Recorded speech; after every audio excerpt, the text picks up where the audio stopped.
This review promises to be a ton of gun. Hello, my baby. Hello, my honey. Hello, my ragtime gal. Sonny, you kissed my wife. Baby, my heart's on fire. We continue to wait and wait and wait to see exactly what Hasbro has planned for the upcoming Studio Series 86 movie Megatron. In the meantime, it seems that third-party companies like Newage keep running rings around the industry bigwigs, providing products that seem to be just as good or in some cases better. Incidentally, behold Newage S01 Destron leader Romulus. You won't find this one in normal American retail for a host of reasons. No, this one comes from overseas and can only be purchased through eBay or other distributors who have nothing to do with Hasbro. They call it Romulus, but this is very clearly Megatron, the Destron/Decepticon leader what we love to hate. See the box with plastic window, clearly designed to shamelessly mimic the Hasbro Studio Series packaging, with the words Classic Selection replacing Studio Series, and with Legendary Heroes replacing the word Transformers. And there's nothing Hasbro can do about it because they can't even run their own distribution network. Never mind interfering with someone else's. Ha ha ha ha ha. Anywho, front-to-back product shots are on the side panel, and a glamour shot on the back which rips off the "It's Over" Prime scene from the 86 animated movie. I would have waited an eternity for this. It's over, Prime. There's a jolly, laughing headshot on the other side panel to cheer you up. Images of all the included accessories are on the bottom. Now let's get Romulus out of this box and see if he is ready to join the Romulan Empire. Newage Legendary Heroes Romulus comes with an instruction manual for the transformation. Hang on to it, you'll probably need it. The signature fusion cannon, done in translucent purple plastic, a replica of the movie-inspired pistol, which for some reason seems to do more damage than the fusion cannon. Go figure. Also made of translucent purple plastic, the movie-inspired totally not a lightsaber energy sword. And the Energon flail. No, I'm not calling it a mace. Maces and flails are completely different. Look it up. And 3 alternative faceplates. There's the "It's Over Prime" smirky face. It's over, Prime. There's Megatron's laughy Joker face. And Megatron's Starscream yelling angry face. And this is Newage Romulus in the alt mode. And it's a gun, done up to resemble the Walther P-38 handgun, the same weapon which they used as the base for the original Generation 1 figure. Sure, a purist would probably go over this and criticize this and that, but get real, you nitpickers. It's a toy. All of the basic elements are in place, from the ridging on the handle, the slide, the trigger, the hammer, magazine catch, and so on. Even the targeting scope, which you make by taking the fusion cannon, plugging it into the top with this tab, and extending the barrel. The only things missing are the other accoutrements, like the shoulder stock and the suppressor. It feels nice and solid in hand. There don't seem to be any hollow gaps anywhere. It all holds together nice and tight, and nothing flops loose or detaches, even with vigorous agitation. It would have been nice if they had used vac metal chroming or even silver-painted plastic, but I'm sure they tested both and found that the flat gray plastic that they settled on was the best compromise between aesthetics and durability. Silvery plastic tends to be weaker, and given the cost, the last thing we'd want is for a part to look shiny, but snap during handling or transforming. It fits nicely in hand and could even serve as a semi-decent cosplay prop. As was always the case, putting it in the midst of other figures makes the gun seem freakishly huge and impossible to wield. There are no ports for adding other accessories, nor is it rigged up for storing the other accessories. While in alt mode, you'll have no choice but to leave the other items lying loose or keep them in a storage bin for safekeeping. In the end, you can't do much with it except to heft it or try and fail to use the scope. Romulus is a harmless toy, but depending on which country you live in, it is strongly advised that you don't run around brandishing him. Attention! Put down the fake, harmless gun immediately, before anyone can choose to decide that it frightens them. You'll never take me alive, coppers! Of course we won't. You're deaf.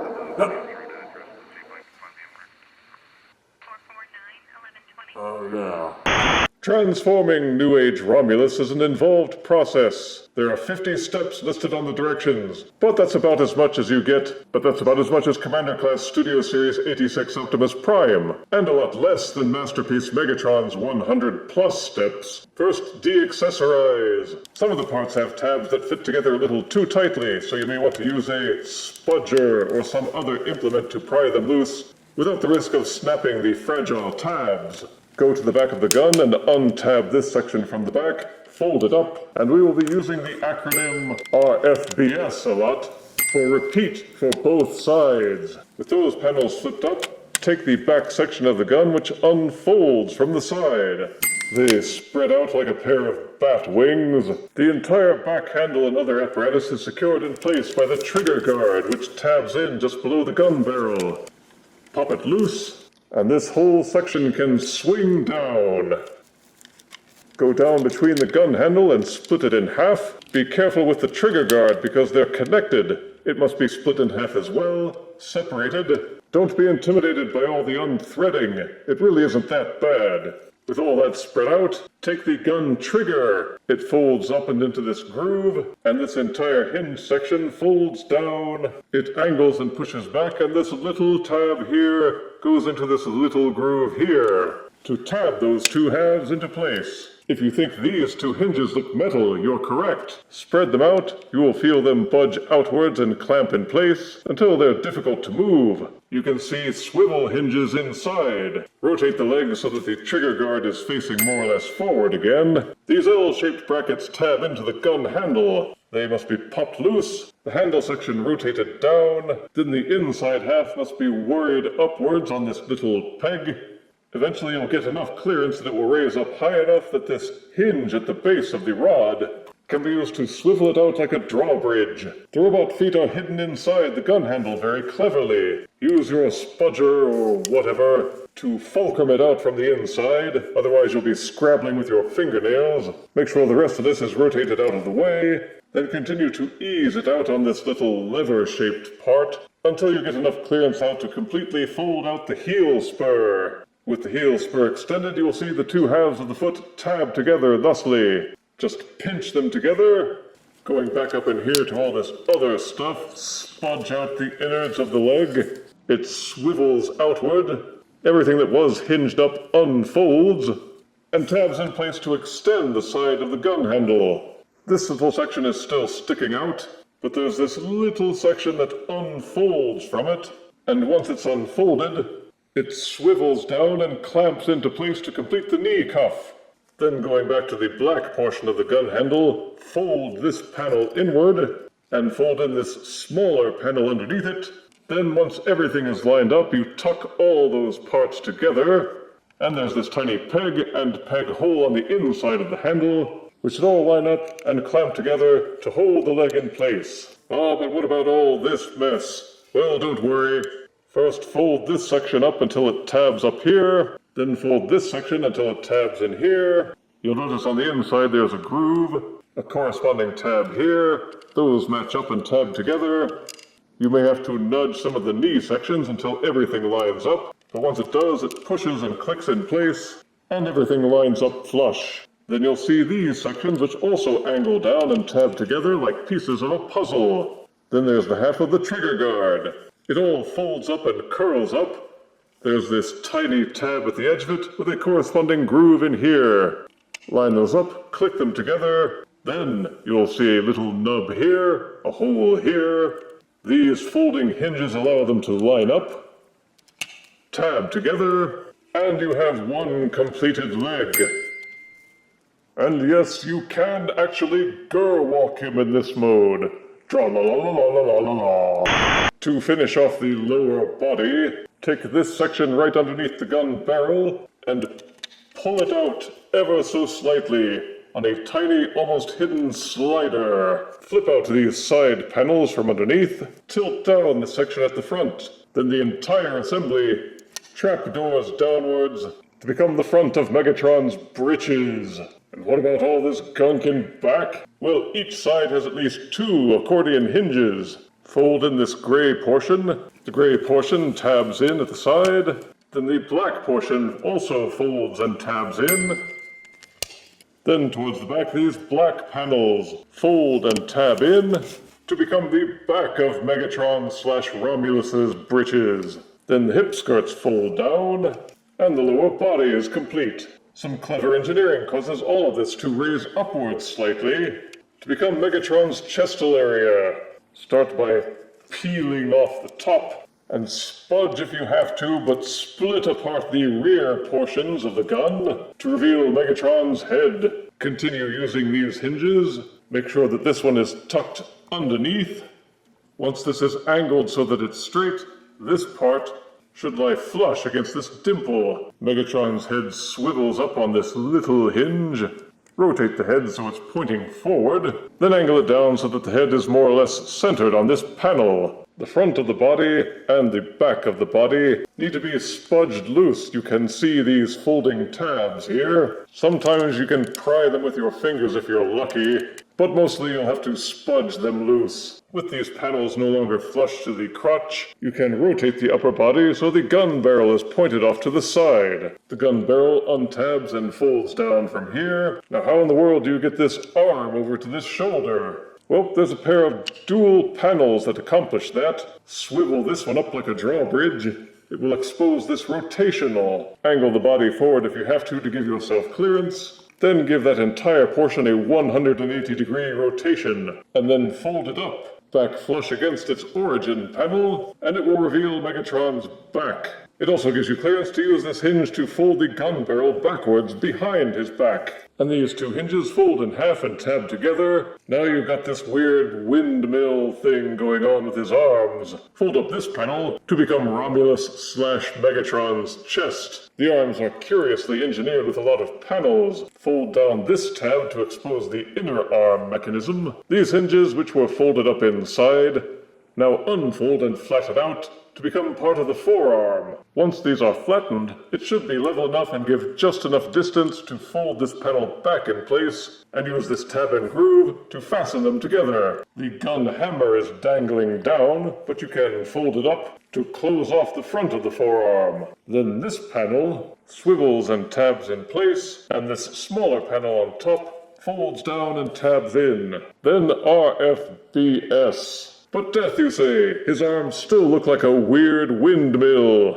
Not to worry, just angle out the back panel a bit, and angle out the chest panel a bit, then use this hinge to swivel the arms in, fold them so that they face forward. On his left side, there's a tab and groove inside the back panel near the top of the shoulder, while on his right side, the tab and groove are inside the front of the chest panel near the base of the shoulder. It takes a bit of fiddling and fussing, but you can line all of those up and press them together, and they will hold nice and tight. Then just rotate the arms down so that they are both pointing the right direction, and the transformation is complete. Your first couple times through will be a little difficult, but once you've been through it a couple of times, it becomes quite intuitive. And given how flimsy and annoying Masterpiece Megatron was, you will be surprised at how closely Romulus/not Megatron packs in both modes, with the end result of the robot transformation being astonishingly good. You'd hardly know by looking that this thing turns into a Walther P-38 style pistol. In robot mode, Romulus, totally not Megatron, is an excellent representation of his appearance in the 80s cartoon. The fact is, Generation 1 Megatron was never particularly large or bulky. There's been a lot of talk that this figure is somehow inferior, because it's not as large as Studio Series 86 Commander Class Optimus Prime. but it is the same size as Earthrise Leader / Voyager Optimus, so he fits right in among any figures from the recent War for Cybertron lines, or the Legacy lines, or even the more recent Age of the Prime figures. Standing a shade over 6.5 inches, not including the gun barrel on his back, and weighing 4.7 ounces. He's got a very compact and solid feel to him. From front to back, top to bottom, there doesn't seem to be any hollow sections. And with some parts being made of metal, there's good heft for the size. They didn't go vac metal silver like the original figure, or even silvery painted plastic. Instead, everything is done over in a more cartoon-like gray. For the body, the helmet, the arms, and thighs. There's some red in the elbows and in the eyes. There's also the black breeches and shins, though some of the shin parts are done over with the silvery plastic.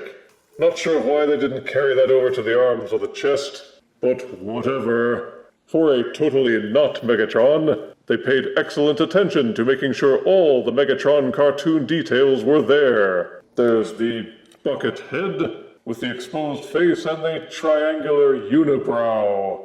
There's the chest with those weird forward and backward play buttons, the 3 notches on either side underneath, even the indented shoulder struts on his back. There are the ridged abs, the boxy arms, the flaring hip skirts, the gun handle legs, and even the pistol barrel jutting up from his back. It's all there, baby, and much better contrived than any of the other recent Megatron figures I've seen from Hasbro recently. But Death, you say, where's his iconic fusion cannon? They didn't forget that. But in order to make it fit, you have to rotate the tab that's underneath it, move it backwards to reveal an identical tab underneath it, but which has moved backwards slightly, so that when you peg it onto the tab on this arm, the edges of it will lie flush. Also, for the gun, the end is telescoped outwards. Push it back in, and Romulus / totally not Megatron is ready for action. As for the totally not a lightsaber, and the totally not gray pistol, those can be held in either one of Romulus / Megatron's hands. They do not peg or tab into place. Instead, you have to open up the fingers, curl them around the handles, and make sure that the thumbs are folded down so that the weapons are anchored in place. But they hold in firmly, so Romulus / Megatron can wield them with confidence. The hands are pegged into the ends of the forearms. They pop loose easily, but not too easily. Then you can take the end of the handle of the Energon mace and squeeze that in. It's a really tight fit, and it doesn't plug in all the way. But once you've got it in place, it holds in very firmly. Even though it has a real chain, the weakness of the Energon mace is that it just dangles. It won't hold up in any cool flailing poses, unless you try propping it up with a display stand or something, and even that's kind of tricky. In order to get him to wield the weapon, you have to actually move the figure around. And if you're using the figure as a weapon, then why bother with the flail at all? But it's nice that it was included, even if it really isn't a match for Optimus Prime's Energon axe. Megatron's head comes in 3 different parts. To swap out the faces, the top of the helmet is plugged into the rest of the head. Unpeg and pull it out. Then the faceplate is tabbed into that portion of the top of the helmet. Untab and pull it loose. Pull in a replacement. Tab it in place. Then peg the top of the head and the face back onto the head. It's over, Prime. But how is it for posing? They've got you covered. The head will spin all the way around. And if you want to disengage the transformation joints a little bit to raise it up, you can adjust it to give him more forward and backward tilting action for nods. It's a tight fit, but each shoulder will do a full rotation. They are also hinged so that they will splay outwards all the way and even more. There's double jointed elbows, full bicep swivel. Since the hands are pegged in, they will swivel all the way around. There's also a hinge so that they will tilt in and out. And the hands are articulated. Each thumb will hinge up and downward, and the fingers are done up like mittens. The pointing finger has 2 hinges for curling in and out.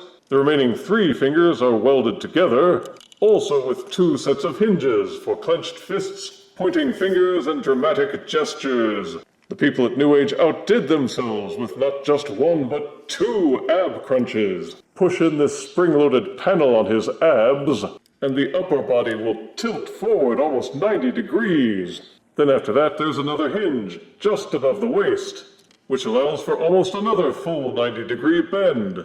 So Megatron can truly look down at himself. The gun barrel can untab and hinge backwards, and it can still swivel in and out, though it won't angle forward, so he can't duplicate that under-the-shoulder gun blast he pulled off in the cartoon. But the gun barrel is attached to the entire torso apparatus, so it doesn't interfere with the full 360-degree waist rotation. The hip skirts can be flipped up and down, depending on how you want him posed. Also, his underpants can be swiveled up, so that he can manage forward leg kicks. Speaking of which, the legs will kick forward about this far before the leg parts start crashing into the hip parts, and the butt flaps that are cinched back here prevent the thighs from going any further back than this. But each thigh will also flare out to the side. There is an upper thigh rotation.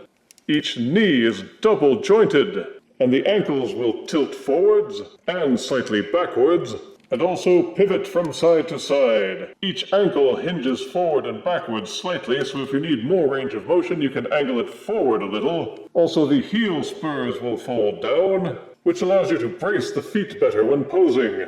The articulation is excellently done all around. The ab crunches prove that it can be done. Tilting feet allow for crouching. The only thing missing is that it has no port to use with figure stands. The pelvis looks a little table-like in the back, but I can overlook that, given that Generation 1 had a huge coffee table on the front of his crotch, which lent itself to a great deal of mockery.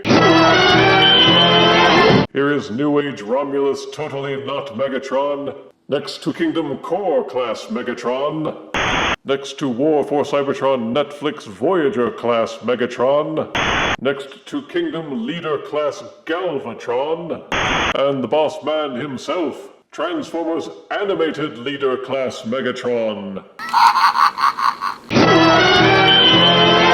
The bigger a company gets, the bigger a target they become for meddling regulators. And never has that been more the case than with anything gun-related, with innumerable busybodies yammering endlessly about imitatable behavior. Getting anything even close to resembling an actual firearm is unheard of for younger people, and an increasingly distant memory for older collectors. Figures like Generation 1 Megatron, which turned into a passable replica of the real thing, can only be purchased on sites like eBay. High-profile companies like Hasbro are closely watched, with evil lawyers ready to pounce if they should try to make anything that doesn't look like a neon super soaker. So it's refreshing to see that smaller, third-party companies are still flying low enough under the radar to fill in this niche market. Newage S01 Romulus is the Megatron figure, but not really Megatron figure, that serious collectors have always wanted. Positives are that both modes are solid. Generation 1 cartoon accurate. There's good heft. It holds together tight. The articulation is excellent. The accessories allow for a wide range of customization options. The transformation yields excellent results no matter which mode you prefer. It scales right in with most recent Transformers, and there's no reason you can't slap a Decepticon logo on his chest. If you happen to have a repro label spare lying around, negatives are that it's expensive. You have to buy it online because most stores would never put this on a shelf. The transformation isn't as bad as a Masterpiece figure, but it's still really involved,